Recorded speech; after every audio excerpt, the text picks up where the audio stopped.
We are still on Odaiba Island. New Tokyo embraces the Western American style of construction.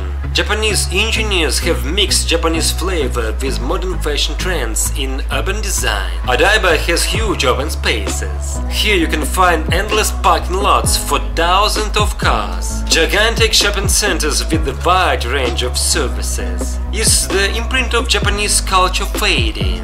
I think not. Tokyo is, however, an advanced city. The city of the future has repeatedly proved the correctness of urban planning, be it the absence of traffic jams or crime on the streets. Back to talking about the monorail. Shimbashi Station is the departure point from mainland Tokyo to the bulk island. Japan follows a simple rule.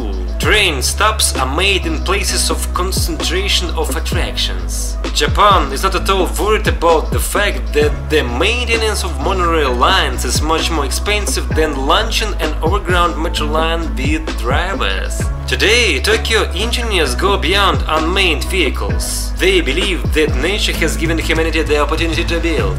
These ideas were not previously used in transportation.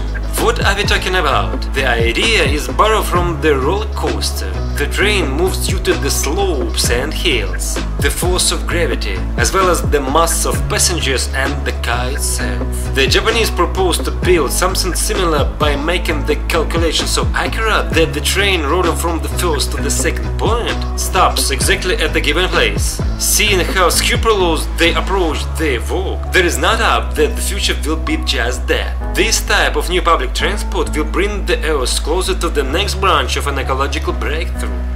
So guys, thank you for watching and please subscribe the channel. Bye bye.